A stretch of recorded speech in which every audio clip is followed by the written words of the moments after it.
Why so serious?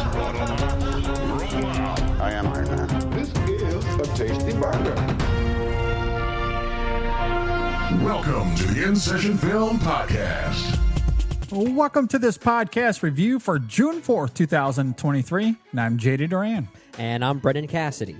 Thanks for joining us, everybody, for this conversation. I'm very excited to jump in to what many are hailing one of the best films of the year so far, but Best Picture winner. This is going to win Best Picture, apparently. Might be, but we're also joined by the great Christian Eulinberg for this review. Christian, It's been a minute. How you doing, my friend?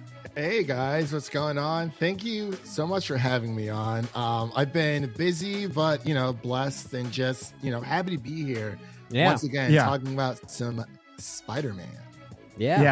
Yeah, no, we're absolutely thrilled to have you anytime, but it's especially fun when this film comes out and you get a DM from someone who is extremely excited and wanted to be on this review, which is what happened with Christian. He DM'd me and was like, can I please be on the review for That's Spider-Man? the thing. For those of you listening, if you think we actually seek out guests for these reviews, that doesn't always happen. Sometimes we'll get people asking, can we be on your show? It's like, sure, come on. Yes. Yeah. Absolutely. We're inviting. We're welcoming. Absolutely. So that makes this all the more exciting. So Christian, we're definitely happy to have you here for this. As I guess we get into this, obviously we're going to be talking about Spider-Man Across the Universe, taking film Twitter by Spider-Verse. Yes. There's too many multiverses going on right now. That's the trouble. It is a universe, though, because of everyone. The universe is embracing this movie. Yeah, all across the universe, the multiverse, Spider-Verse, whatever verse you want to go with. There's plenty to go around. Yeah. At any rate, that's the film that we're going to be talking about. And I guess before we get into it, though, I'm curious what your guys' expectations were, because 2018 Into the Spider-Verse comes out. It's one of the best animated films of that year, one of the best films of that year, period, by many. Did you go in with any sort of expectations, or were you just hoping that this was going to be a good middle movie because we knew that this is going to be the second of a trilogy? Where did you guys sit on it? My gosh, that's a good question, because when this movie was originally supposed to release, I believe October of last year in 2022, then it got pushed back. I believe it was supposed to be around October. I could be mistaken on the date, but I do remember Across the Spider-Verse being delayed until this first weekend of June. But to answer your question, JD, I don't know what my expectations. I didn't know what my expectations were supposed to be. I guess for me, I was like, well, as long as it's as good as the first movie, I'm fine, because I actively did not read a lot of people's their initial reactions, because a lot of people have loose lips, and I just didn't want anything ruined for me. So I didn't know where my expectation level was going to be going into this movie. I was just like, okay, Lord and Miller, just show me what you got. It's been since 2018. The first Spider-Verse movie was an unexpected surprise. And I don't know, this one just really exceeded my expectations, and I was truly he's going right to it. You're going right into it. I'm sorry. Putting all the cards out already. That's so guess what, guys? Good movie. But my expectation, just to dial it back a little bit, I'll save the rest of my excitement for later. But I didn't really know where my expectations were supposed to be, but I was thoroughly pleased. I'll just leave it at that. I had no expectations. I guess I just had a couple hopes going into it, and a lot of that was really just due to the surprising success of its predecessor. Because of that surprising success, it's really easy for studios to just kind of ride on that high and do the same thing again, and that would have been a safe choice. But we've seen production companies kind of do that, right? A lot of times when there is that success factor, you want to hold on to that. And really all I was hoping with this film, seeing that it was, still Lord and Miller tied to it, but it has a different directing team this time. Yeah. So, and we'll talk about that when we get into the movie itself and how it feels as a movie when compared to its predecessor. But I was really just hoping for something that felt like a different experience. And I'll simply say this. I think we got that. I do think we got that. Tonally and like emotionally speaking, it feels like a different movie in many ways, despite carrying a lot of the same aesthetic similarities. I don't want to get too ahead of myself yet as far as how I felt about the movie in general, but I do like that we get something that feels very very distant from the tone and the mood of its predecessor and with different ideas on its mind. So that's what I was hoping to see going into it. Also knowing it's going to end on a cliffhanger because this was marketed as a part one. In fact, I think it was very public knowledge. Yeah, it was originally called Across the Spider-Verse Part 1. Yeah. And then it was rebranded as just Across the Spider-Verse, with now Part 3 being titled Beyond the Spider-Verse. And honestly, I prefer that approach. And it's honestly an approach I really am secretly hoping that the new Mission Impossible ends up doing sometime in a couple weeks or months. If they just announce that, hey, this is actually just going to be called Dead Reckoning. Then a new title comes up for Part 2. It's like, I'm kind of sick of the whole Part 1, Part 2 thing, especially for movie titles that are as long as they are already and have these colons and separators already built into it. It's just like, what are you doing? You don't need to get this mile long with its title. Sure. So I do appreciate that they're at least trying to create a sense of distinction here. And I think they achieved that here for reasons we'll get into as far as how well it succeeds. Yeah, I think additionally to what you're saying there, Brendan, because I was also curious how this would distinct itself from its predecessor, especially with this directing team here. But I also wanted to know, or perhaps maybe I was most curious as to how this would function as a part one, because I think that's perhaps where it could have stumbled the most. Is this going to be a setup for something else, which, was one of my biggest problems with the Fast and Furious movie that came out a few weeks ago. That whole movie is nothing but setup, right? There's nothing about it. I guess to call that movie a part one is almost disingenuous. It's part one to the part one. Exactly. That's very much what it feels like. So what I was really wanting out of this film more than anything, because I expected the quality to be there given who is behind this movie and given the success of that first one, how was this going to function as a part one, as a bridge from what we saw in the first one to what we're getting in the third movie? Is it going to be a setup? Is it going to get bogged down in the multiversal angle of it? Or is it going to function as a really good movie that has its own identity that is distinctive, similar to Infinity War for me? Like, I love that movie because it functions as its own movie. It has its own ideas behind it. Thanos in that film is very different than the Thanos you get in Endgame. Endgame has its own identity that's separate.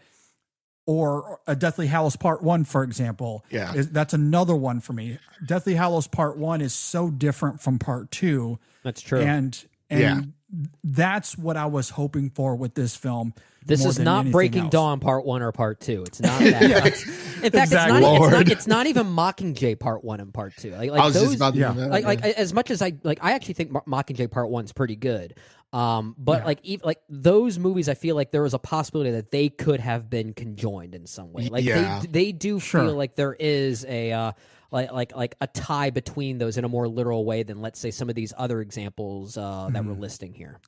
Well, and I think that, it's interesting you bring up Mockingjay, because I think Mockingjay Part 1 is actually another very good example. Now, I don't think Mockingjay Part 2, a film I still like on the whole, does anything to distinct itself from. I think that's part the problem. It's less so on Part 1 and more so on Part 2, where the where that Part 1, 2 ism kind of fails a little bit. Exactly. Like if Deathly Hallows Part 2 or Infinity War, like if those movies were just continuations of the previous movie, it's less on the Part 1s, if you will. That's more on the Part 2s, not going in its own trajectory. All right, Beyond the Spider-Verse, it's your call. It's your call. So Beyond the Spider-Verse does have a little bit of pressure in that regard to not only continue this, but also, stick the landing. Exactly. Needs to stick it. Very, very well said. So that was really my other main concern, aside from a lot of the marketing here, obviously pointing to the multiversal part of it with all the various Spider-Mans that we're going to see. So my other question was, how is the film going to get bogged down by any of that and all of the cameos and references and gags as far as the multiverse goes? Like, is that a good thing for the film, or does it become a problem? That was my other big question.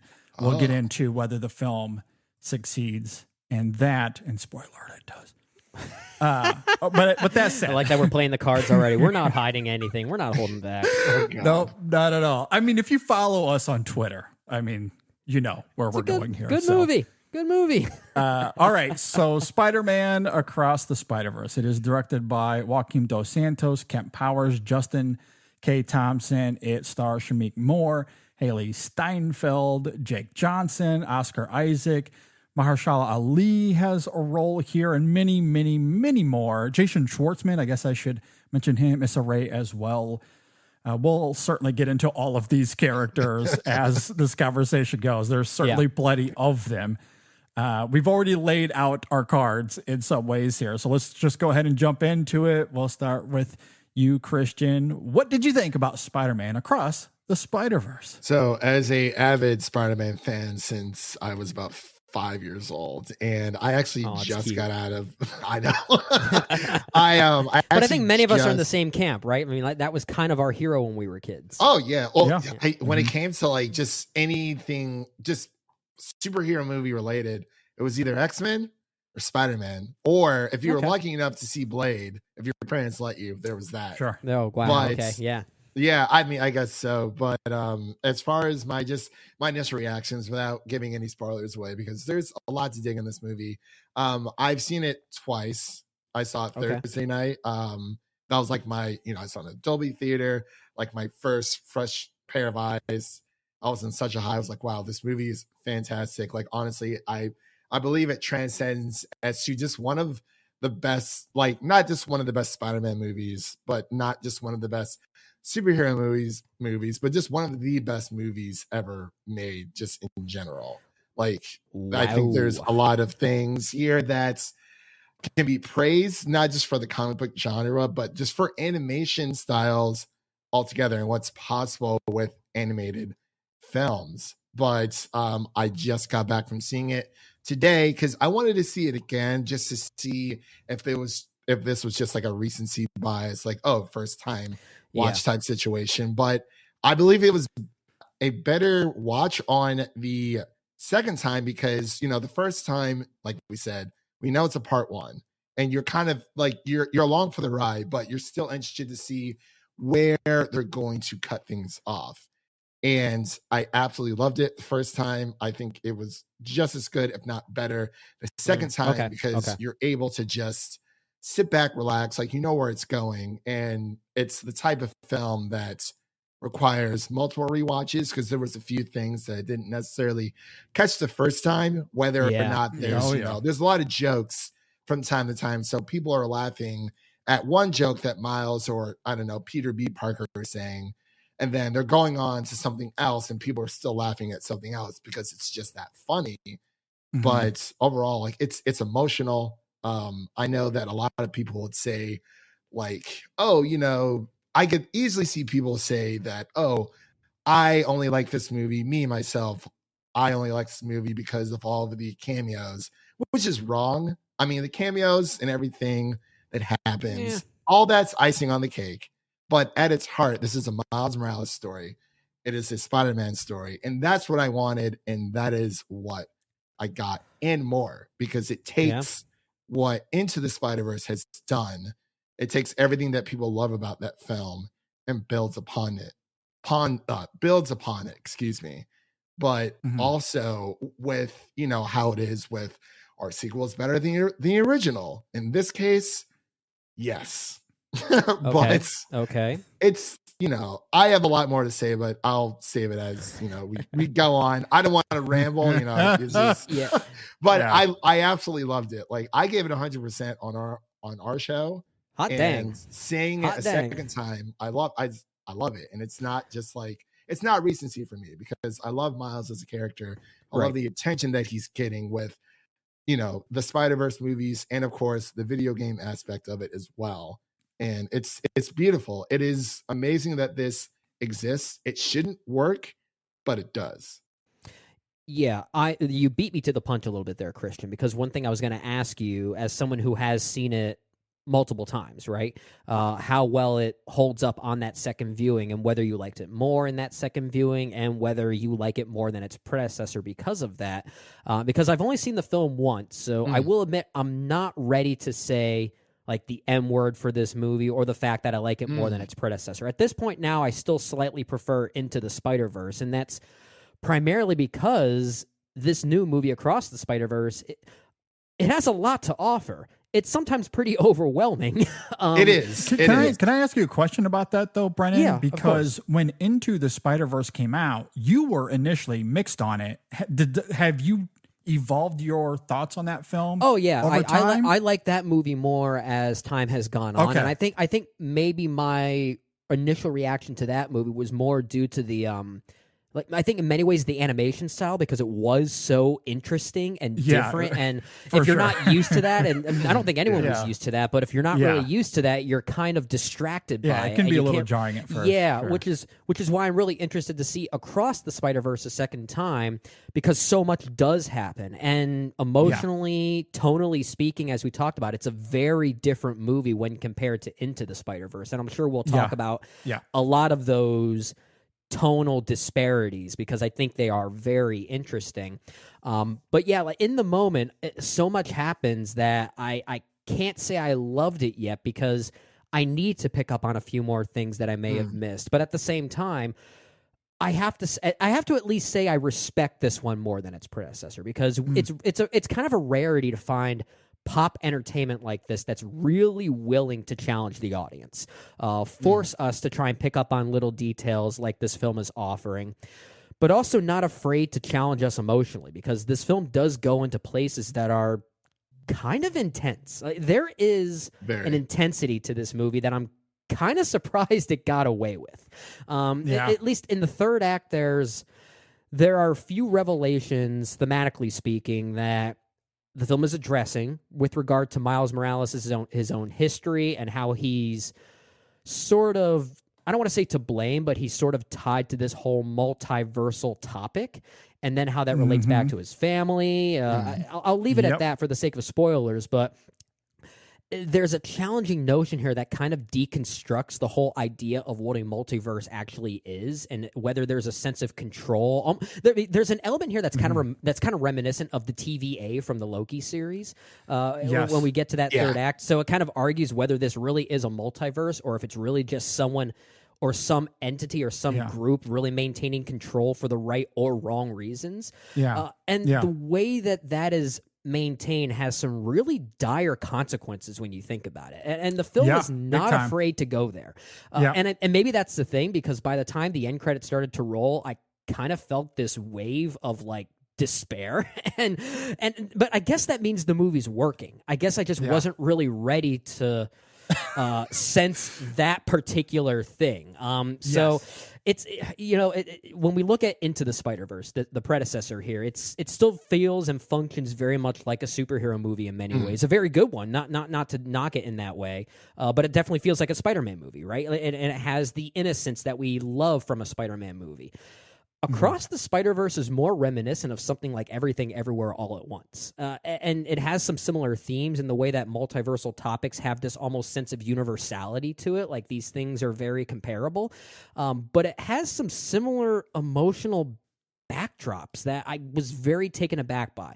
So I need to see the film again to see how well everything ties together and see some of these things I may have missed, but I do really like the film. I like it a lot, honestly, because it's not afraid to take chances, and it's also not afraid to be different. I love that it's doing that. I really do. So I have a lot of respect for it.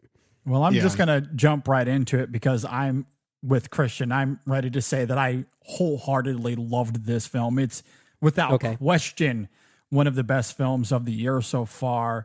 Easily in my top 3, might even be my favorite film as I keep pondering it. There's so much to discuss regarding the writing and character work here, but you'll have to forgive me as I transition into Jay Ledbetter here for a few moments, because my goodness, you could write full essays, theses will be written on this film on just the animation alone.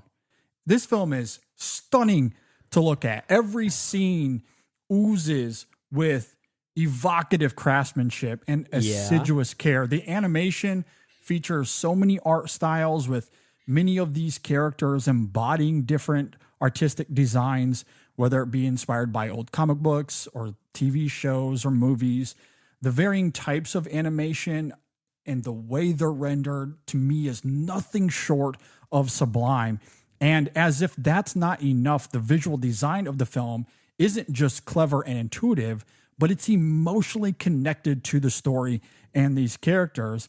There's a scene, one of my favorite scenes of the film, really, and I'll be vague here to avoid spoilers, but there's a conversation between two characters, and there's some clear tension between them, which is reverberated in the animation with a murky aesthetic. The colors are more gray and dark. There's a dreary quality to it initially, but then suddenly there's an embrace between these two characters. And in a moment, instantaneously, the color palette switches to white and pink and these more vibrant hues. And there's like a resonance to how it all crystallizes. It's incredible to watch. And I love how the film is willing to subvert its animation style to wherever the emotional pendulum swings. And that's one moment. Certainly there's plenty more like that throughout the film. Yeah. Many have pointed this out, but that moment between Gwen and Miles hanging upside down,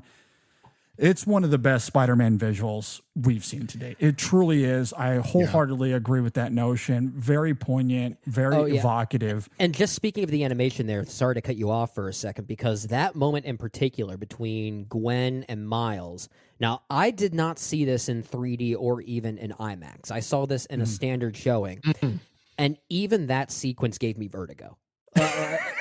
Yeah, sure. So, Yes, and it's not and that's the artistry of this movie that I have to appreciate. It's not just the animation itself, which is, it's not just vibrant, it's very creative, and it often changes animation style, sometimes mid-second, right? Yeah. But it's also just the framing and the way it's composed and shot and balanced, that it has a sense of scale to it. It doesn't feel like a page out of a book. 100%. And that was going to be my next point regarding the animation. I completely agree. The vibrant hues and the variation in terms of the different artistic styles here, that in and of itself, I do think is incredible. As I mentioned, how it changes, how it evolves with the emotion of the film.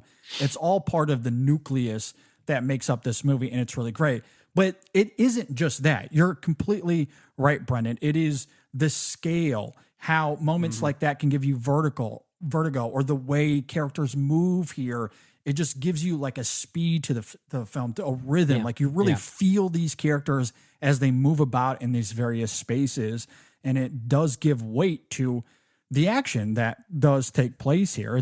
It's really fantastic. It truly is one of the best animated films I've seen to date, just in terms of animation. It's really great. And then as you're talking about, Brendan, thematically, there's a lot here in terms of not just the multiverse and how this film taps into what that really means, but when we get down to the lore of Spider-Man in terms of responsibility, I absolutely want to talk about how this film tackles that notion. I think it's really fantastic. The way it evolves Miles's journey here is really great. Of course, what we get at the end and how things are subverted, how it sets up what we're going to get later, I think is really great. How Gwen is a bigger part of this story. And what we got in the first one, I think, is fantastic. And in terms of the surprises and Easter eggs we do get here, I mentioned in my opening, or as we were setting up the conversation, does the film get bogged down in the Easter eggs and all of the Spider-Man references?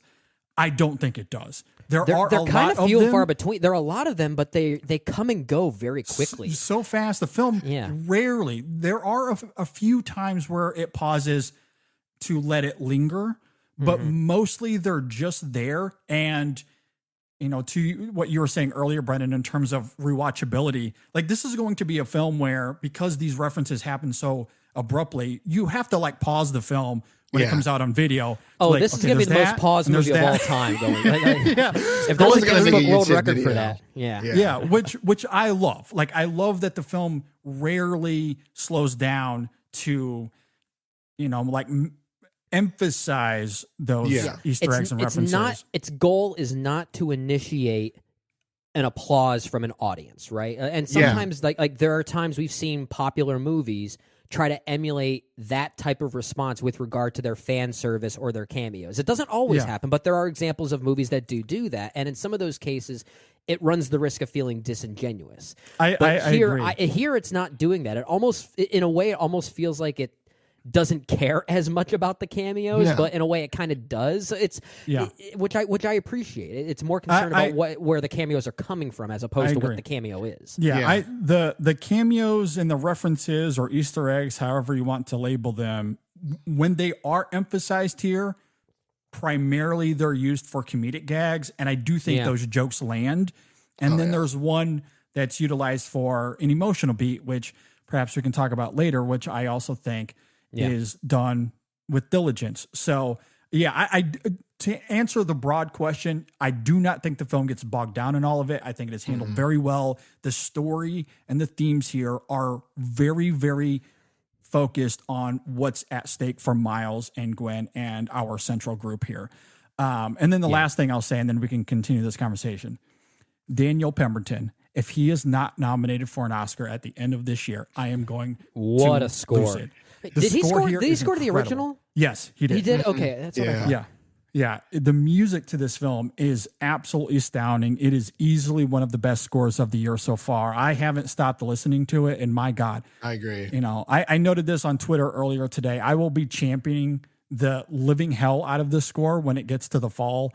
And I'm going to be severely heartbroken when he's not nominated for an Oscar. Well, he's doing a lot of the work, so right? I mean, you think about it. And I'll say this, and I'll let you come in, Christian, because the whole final 40 minutes of this movie feels like constant climax. Like it's almost like you're ready to stand up and just stand in awe. And a lot of that is because the score is just so consistent, and it keeps building to this like legit emotional payoff by the end. It does add this sense of like immediacy to it. So the score is very important. I agree with you, JD. It's a really great piece of music from Pemberton. It is. It's like, I mean, what you're saying, within the last 40 minutes, it's like so much happens, like you guys have been saying, does it You're almost out of breath by the end of it. The movie's a workout. Sure. You got to put a workout on your Apple Watch to watch this movie.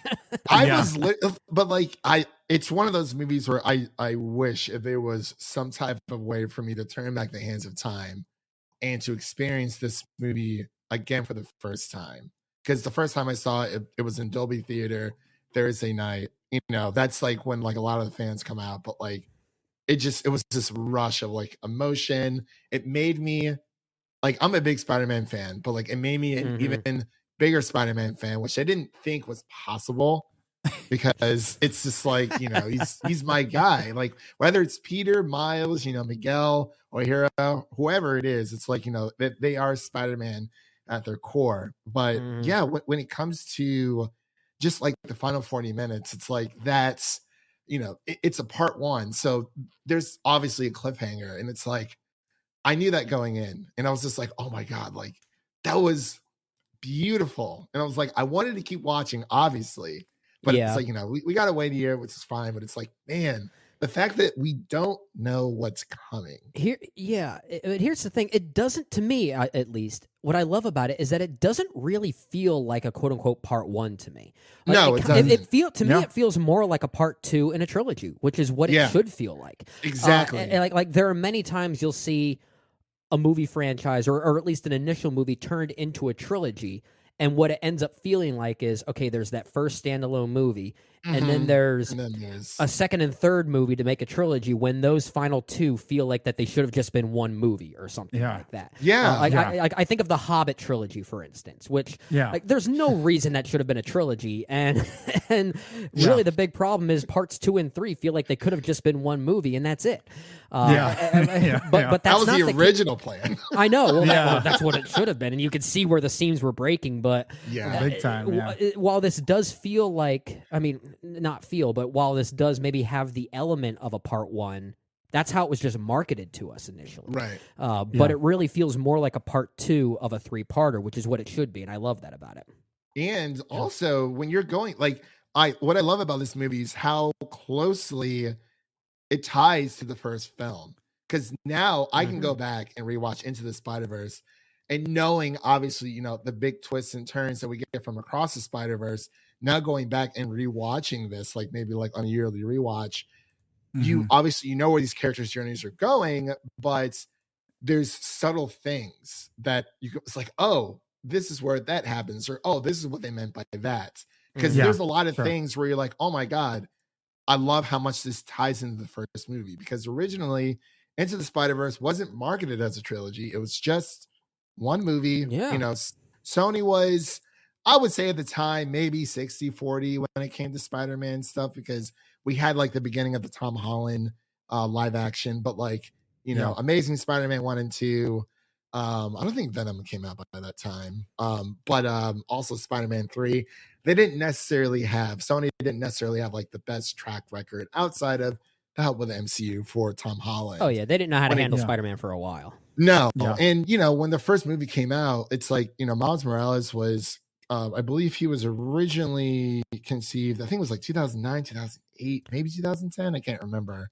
But he's a recent character. He was originally he's very recent. It may have been 2011. It may have been as late as that. And it's, you know, from the first movie, we didn't expect this to turn into a trilogy. But the fact that I think that Lord and Miller and everyone else who was involved with this made sure it's like, okay, we're gonna make, you know, a second movie, because the first one was so well received. Obviously, won Best Animated Feature at the Oscars in 2019, deservedly so. But it's like they took time with this movie. And I was a little bummed that he got pushed back, but I was like, you know what? It's going to be worth the wait. I knew that much. And I just love how everything is everything's blended and welded together. It doesn't feel like, oh, well, you know, they changed a few things from the first in order for it to make sense in the second movie. It's like, no, everything just flows together like water running down a stream. And it's beautiful. Yeah. August 2011 for the record. 2011. First saw Miles Morales. I want to talk about the script to this film real fast because I think it's really great. I really love the writing to this film. I love how moving it is at times, much like its predecessor. I mentioned earlier we get more with Gwen, and I love seeing her, as we do in the opening of the film, on her homeworld. The dynamic there with her father, I think, is fantastic. Similarly, there's plenty to Miles and the complex dynamic he has with his parents as he struggles to keep his Spider-Man identity a secret. Again, not going to go into too much detail, but as that evolves, as that pendulum keeps swinging, and there's certainly a couple of scenes we could certainly talk about, but the way it somewhat crystallizes as we transition to the back half of the film with that monologue from Miles's mother, as it's depicted in the trailer, in that first trailer, I believe it was, where she's talking about her little boy and wanting Miles to take care of him wherever he goes. That is so affecting in context of the film. And of course, it becomes a big pivot point to how things end up in those final moments. But even outside of the emotion, there's so much fun to be had with this film. It's fast paced. Once again, it throws a ton of information at you. There's 10 jokes a minute, as you mentioned earlier, Christian. There's a lot of Spider-Man lore here. I found all of that pretty seamless, really amusing oftentimes. I do think that maybe at times the script might not wholly trust the audience. It does remind us of things from that first film. Right. Some of that, though, I do think is an artistic choice. I think there's purpose to it. Some of it is playing catch-up duty, assuming that you don't remember everything from the first film, or maybe you didn't even see it. There's one major plot point, not going to get into it for spoiler reasons, that I have questions about as far as I think I know what you're talking really about means here. But again, to be fair, that's something that the third film could answer. So that's why to me, it's just a question. Those are small. I don't even want to say criticisms. They're just little things that I don't think are a hindrance to this film at all. Mostly the writing here, I think, is really, really, really good. We mentioned the cameos and the references that we get here. All of that is really fantastic. But it's also interesting to consider the choices that the characters make and how that tethers to Spider-Man lore regarding responsibility. We all know Uncle Ben's line. It's part of the nucleus of what makes up who Spider-Man is. Yeah. And this is a film that aims to deconstruct that a little bit when you consider fate and how the timeline is connected by tragic events. I'll say as vaguely as I can. Does responsibility mean looking at the larger picture and making sacrifices? And if so, does that change how we view the meaning of Spider-Man? These are questions that this film tackles directly, and I think it is engrossing to see how it all starts to play out. Oh, and ending somewhat abruptly. We're certainly going to get the answers to those questions in the next film. But I do like how this film with Miles, how the cliffhanger tethers to those questions. You noted earlier, Brendan, that it's a little daring in that regard. Yeah. Man, the writing and how it taps into that, the complexities at play, truly some of the better writing I've seen in an animated film in some time. Yeah. Well, we see in a lot of Spider-Man properties, and not even just Spider-Man, we see this in a lot of movies in general with regard to superhero movies as well. This notion that like tragic events are what shape us, right? And that's kind of what provides this sense of growth and responsibility to overcome that adversity, right? But there's also the question that this movie raises that what if that's, for lack of a better term, what if that's kind of bullshit, right? What if you what if you can learn responsibility in a different way that still kind of breaks the timeline a little bit and maybe causes severe ramifications. So that's where I think the film is kind of daring, and I'm really interested to see how Beyond the Spider-Verse is going to tackle that. It just creates this question that do we need to maintain the same trajectory across multiverses in order to achieve the same goal? And this is why I compared it to something like Everything Everywhere All at Once, which was a movie all about showcasing these different timelines, these similar variants of these characters, but it was kind of like this everything bagel that tied everything together regardless, right? That despite their different circumstances and different settings, they still kind of dealt with the same emotional problems, the same familial problems in a very broad sense, right? And this movie's kind of doing that. It literally calls it the canon. It's a little blunt with that, calling it the canon. So in some ways, it's kind of addressing toxic fandom in some way. But they call it that. And if you break away from that, the lore of what makes Spider-Man Spider-Man, does that cause an issue? And maybe it shouldn't. Or maybe it should. That's kind of interesting. And I think what's really fascinating about that, what we see here with Miles, and how the film taps into what is arguably the defining trait of Spider-Man as it relates to having your cake and eating it too, which is what I love about the cake gag at the midway point of the film where Miles brings home 2 cakes. I wonder if that was deliberate now that you say I it. think oh my gosh. I think it is. Party, they're kind of ruined. It's quintessentially indicative of that Spider-Man dichotomy of being the hero and attempting to have some sort of personal life, which is often messy. But Spider-Man is a character that always tries to have it both ways, with Spider-Man saving the children and Mary Jane as a primary example. However, it's that same ethos that often leads to the emotional complexities of the character. When you consider Gwen's death in Amazing Spider-Man 2, or his inability to save MJ and Ned's memories in Far From Home. Exactly. And now with this film, it's how having your cake and eating it too will destroy many more lives because of how it'll disrupt the multiverse.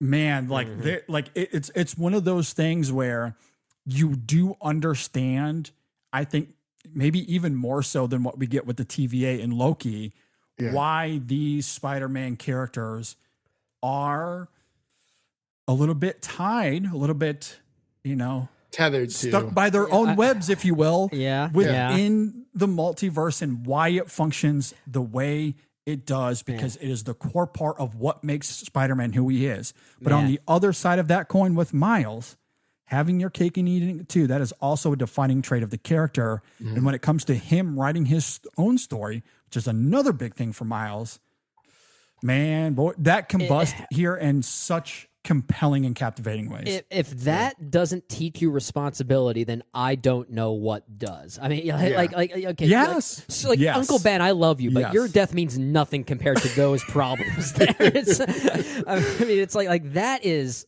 severe, and to put that on a child, I think that's why the film has this sense of.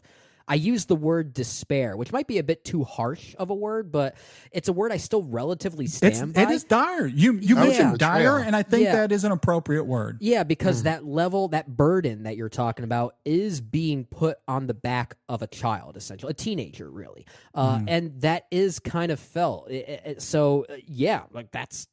daring for a movie like this. Mm-hmm. Yeah, that's true. There's so many possibilities, like what JD was just saying, like all these instances what we've seen with Spider-Man, whether it be Tobey Maguire, Andrew Garfield, Tom Holland, obviously more recently with the death of Aunt May from that movie. If you haven't seen it yet, I'm sorry, it's been out forever. Not forever, but for a long enough time. Sure. But when a couple weeks is forever movie time now, right? Yeah, that is these very days, true. yeah. Yeah, but it's it's always Spider-Man is always faced with a choice. Even with Tom Holland, do I keep, my identity's out? Do I keep it the way it is for the sake of the multiverse crumbling, or making that sacrifice? And even Spider-Ham said it in the first film, that the hardest thing about this job is that you cannot save everyone. But the fact that Miles is trying to push back on that and says, I can do both, because that is what Spider-Man should be able to do. And it changes things. And I like how we get that notion, like, okay, well, does it have to be this way? Because a lot of people always joke about, why is it that every single superhero has like a tragic moment happening like in their life when it comes to like the death of a parent, or like they're just automatically like orphans? Like we see with Miles, especially in this movie, that he has two very loving parents, and they don't canonically, obviously, when it comes to Miles's story. If you know, I won't say anything just for the sake of the movie, but certain events do happen in his life that that kind of mirror everyone else's tragedies. But with this version of Miles, it's not only just, Miles has both of his parents. He's living life good. He's Spider-Man. Everything is, sunshines and rainbows. Mm-hmm. But also it's like, it's hard to explain. I guess what I'm trying to say is, when it comes to Miles having that outlook on things, and that how he loves his parents so much, it kind of puts him in a different perspective. So he's like, sure, I can do everything because, it falls on my responsibility. I had a point, and I do apologize, but it literally just like flew out of my head. I see where you're going with that, though. Yeah, I can certainly jump off that, because I think what's fascinating with Miles and what you're saying there, and this larger conversation of the choices he makes, how that's counterintuitive to the Spider-Man web that's been woven within the multiverse in these two films. I think it's interesting to point back to, and you noted this earlier, Brendan, that he is essentially a child. So when considering 15. his innocence per se, I think so much of it comes down to that. As a teenager who hasn't experienced the world in ways that these other characters have, I think that innocence has become a crux that he has started to lean on. And morally speaking, it certainly has given him this vibrant exclusivity comparatively to everyone else who is either much older than he is, or in the case of Gwen, her experiences have been a little bit harsher to her. So it's made her a little bit more rugged. But I think of a couple of things with Miles in that specific regard. One, the reason that he is afraid to tell his parents who he is, it is different from the conventional Spider-Man, or even if you want to look at it more broadly, the superhero ethos of, I can't tell people that I love because I need to protect them. If people know who I am, those that are out to get me, they'll go to them first. That is not Miles. Miles is afraid to tell his parents the truth because he's afraid they won't love him anymore. That's what's driving that choice. Yeah. And it's that simple. And I think that comes back to maybe not naivete, maybe that's a little bit of it, but just that innocence, that youthful vigor of Miles. And then I also think about how maybe he isn't old enough to experience something like what we see with Peter B. Parker in this film, or even the Miguel character played by Oscar Isaac, who I love in this film as well. Yeah. What's interesting about Miguel or Peter B. Parker is they have experienced those heartaches. They've experienced the harsh realities that come with making decisions within the multiverse and what the dire consequences of that are, which is what, has created this TVA-esque organization that they're a part of now. It's not from a place of villainry. It's from a place of, I've made mistakes in my youth, in my innocence, that cost the lives of so many others. So Miles, he doesn't have that perspective. So his morality, the choices he makes, comes from that simple innocence. And it makes him so distinctive from everyone else. Now, at the same token, because of those choices, there is a twist at the end of this film we won't get into that sort of deconstructs that a little bit. Now, it's not entirely his fault.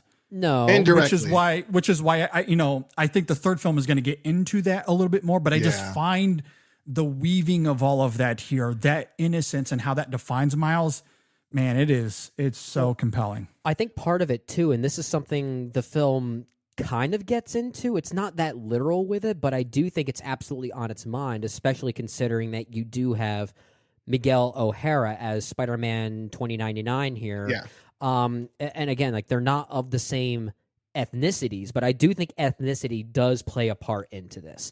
Because we get a lot more with Miles's mother in this one, and it is directly stated that she is Puerto Rican. Like, that's actually mentioned in the beginning of this movie. We knew that from the first movie, but she wasn't much of a character in the first movie. It was really more about Miles's relationship with his father.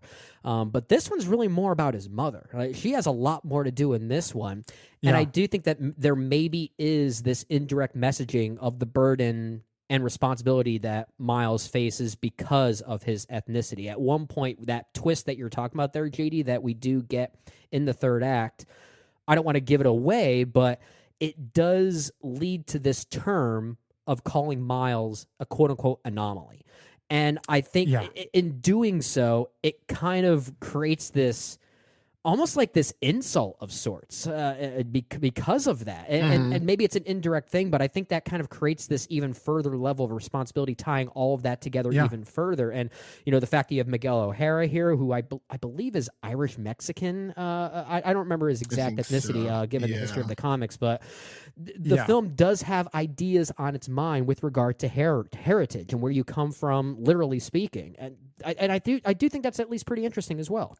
Yeah, I think that goes both ways. Sure. That I think is effective to this film, because even if you remove that, I think just the external or the instinctual motivation of those characters, emotionally speaking, and if you want to dive even further with Miguel and with Peter B. Parker, a lot of it now also comes down to fatherhood and wanting to be a father and wanting to protect that at all cost, and knowing that if you disrupt that will be taken away from a lot of people. But what's interesting about Miles' choices here, and I'm glad that you brought up that he is this anomaly, and yes, it is brought up as a term antagonistically from Miguel's perspective, but it's also this interesting praise of Miles that I think is an interesting identifier that parallels the first film and continues on into this film, right? Because the whole thing with Miles and with the first film and now into this one is that the story of Miles Morales is about subverting the Spider-Man trope. Right. Like it's about, I'm going to be my own thing. In the first film, it's, I'm trying to be Peter Parker. I'm trying to be Gwen. I'm trying to be all of these other Spider-Men that are trying to help me out, and I can't be them. And in the end, I have to do me. I have to make my own choices.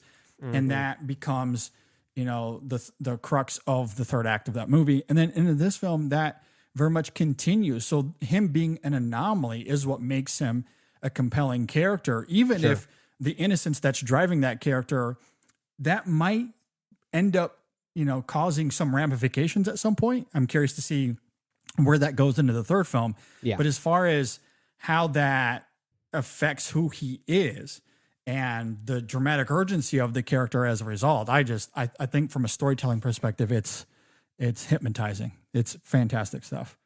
Yeah. There's a lot of twists and turns, and even with we've talked about the parentage, like fatherhood, but like I think this is a good film for parents overall, just because you see within the film that Miles's parents, they're just trying, like everything they do is for him, and they're trying to figure out their son. Is he in love? Why is he always I guess, going against their wishes and whatnot. And obviously we know the reason to that, but he is struggling with a lot. Like JD has said, the reason why Miles is afraid to tell his parents is because he feels as if they will not love him the same. And it's like, it's this whole mix of emotion. You see Miles' father just, he's like, I don't know what to do. He's like, I see this spark in my child. He says and does these amazing things, but then it's like, it's like 2 steps forward and then 1 step back kind of thing, where it's like he sees these amazing things, but he doesn't really know what's going on with his own son because, of everything that, the Spider-Man business side. But it's a very complicated relationship. Obviously, this film leans more with his mother, and I like that, how we get to see both sides of his parentage kind of play out within these 2 movies. Yeah, those conversations they have early on, as I noted, I love how affecting they are. It's amazing. Funny at times as well.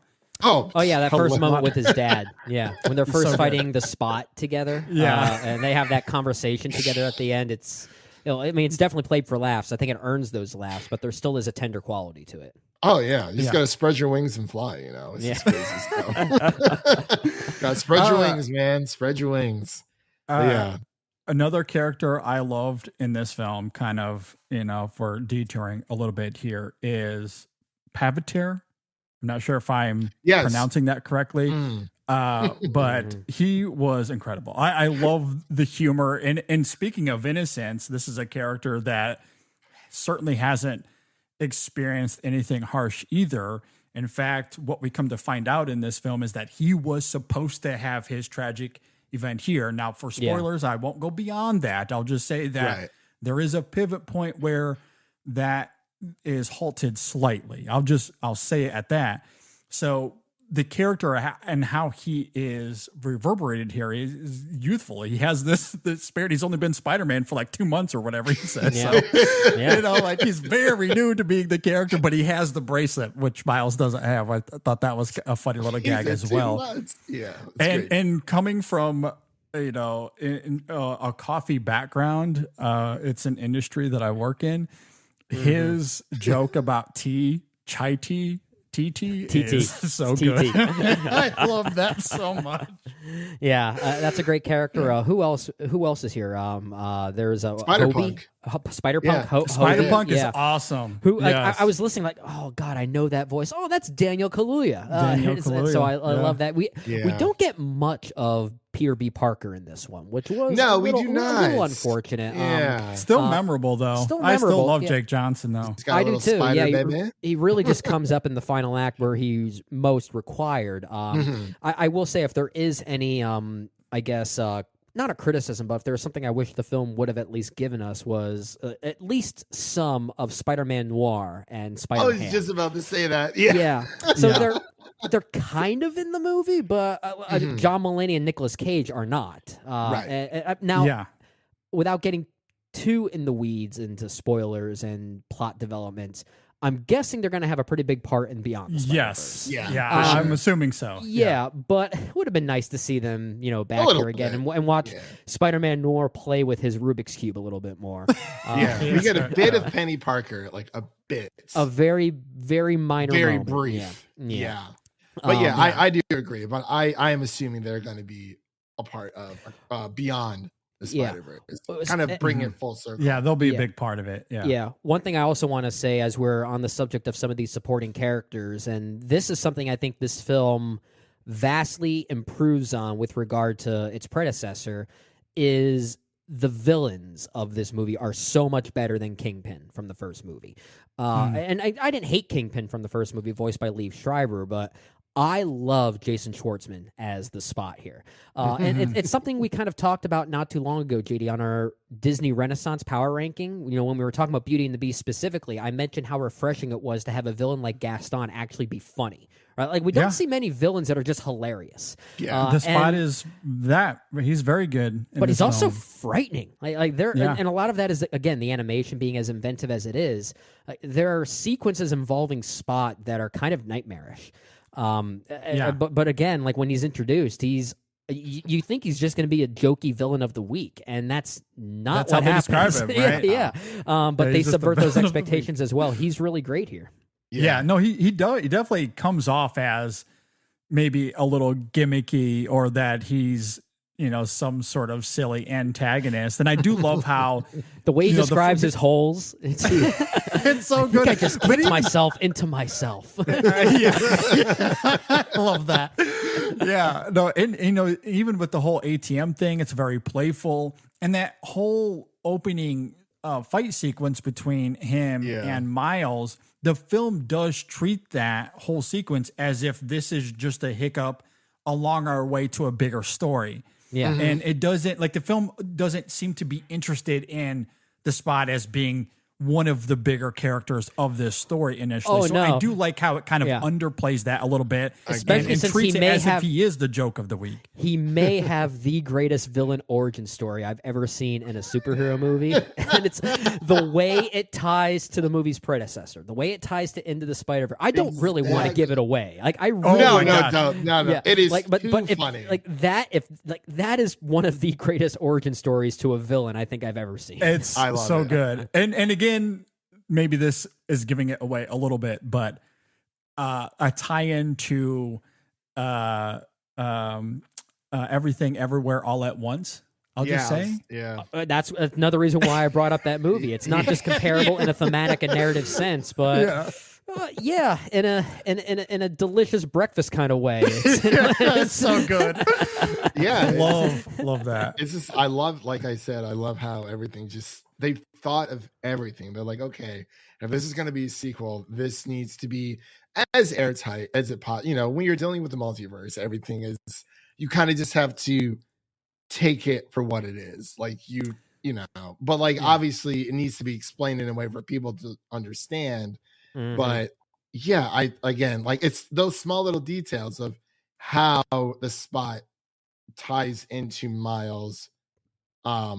It really just it's like they thought of everything. They're like, oh, Yeah. Well, and that's to me, I think that is the brilliance of this film, because we've talked about the humor, we've talked about the drama, the thematic complexities of this film, Miles's journey. We raved about the score, and I started off my opening thoughts by iterating that I think full essays will be written on just the animation alone. I agree. Sure. In this film and the texture to the film in that regard. So yeah, I mean, in terms of the entirety of this film, every little component, the craftsmanship is it's astounding. It's truly one of the most breathtaking experiences I've had in some time. With that though, let's go ahead and transition to final thoughts. I guess we'll go back to you, Christian. Do you have any concluding thoughts here on Spider-Man Across the Spider-Verse? I just hope people go watch it. And I will say, for people who have not watched the first film or going into this movie, because I would say that, like, obviously, like, I would recommend people to see the first one and then see Across the Spider-Verse. But when I went today, I had taken my roommate who has never seen the first movie. I was trying to get him to watch it beforehand, but we just didn't have time.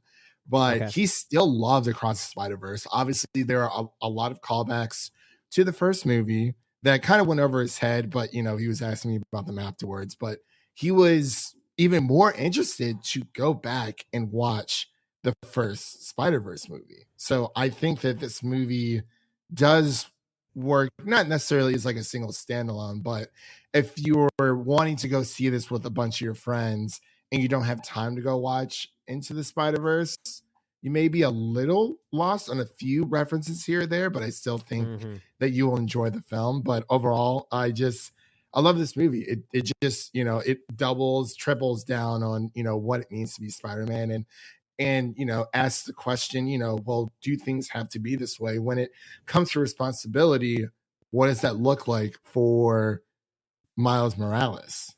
And I think it's just beautifully done. I am glad that, you know, we waited a decent amount of time and we won't have to wait too much longer for Beyond the Spider-Verse. But I just think it is a fantastic movie. One of my favorite movies of all time. I've seen it twice, and just nice. a job well done to, like, literally all of the cast and crew, everyone who worked on this project, because like JD said before, like, the writing is immaculate, it's fantastic, but like the animation alone, that could not have been easy for everything that they did. It's like, I'm like, how is this possible? And this movie has a budget of $100 million, which isn't low. It's the same budget as the Super Mario Brothers movie.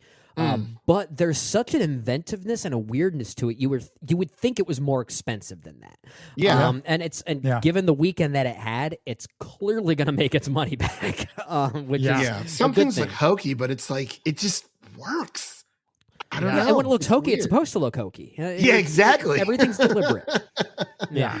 Good stuff. I think what's exciting about this movie, and I will say, you know, this conversation has made me like the film even more. I'm sure when I see the movie again, I'll probably end up saying it's probably the second best Spider-Man movie ever made, just behind Sam Raimi's Spider-Man 2. That's where I sit. Yeah, I wouldn't be surprised if I end up in that camp. I'm not quite there yet. But it's still of the 10 Spider-Man theatrical films that we've gotten, not including Morbius and the Venom movies, just the 10. We don't count those. The 10 titular Spider-Man theatrical movies. Right. This is still one of the great ones for sure.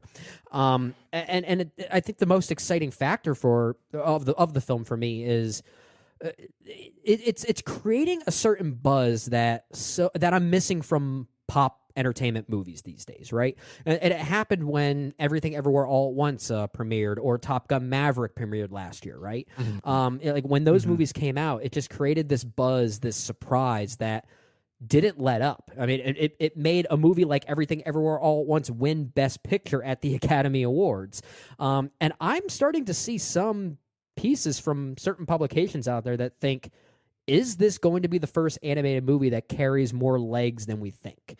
I don't know. And I'm not saying I think it is, and I'm not trying to jinx it. I mean, when we said this about Everything Everywhere when that film came out, we thought there's about no way this time, right? Yeah, Or ish. I think it was even more like April. Wasn't Yeah, I it? think it was April, earlier. March. Yeah, it was even earlier. Yeah. But even then, we were thinking, "There's no way this movie is going to be a Best Picture nominee." And look what the hell happened. Yeah, that's true. There's going to be a time an animated movie is going to break the mold. Like it's going to happen at some point. I think. I'm not saying I think it's going to happen with this one, but to see people say that it could, and the fact that there is this almost universal embrace of it.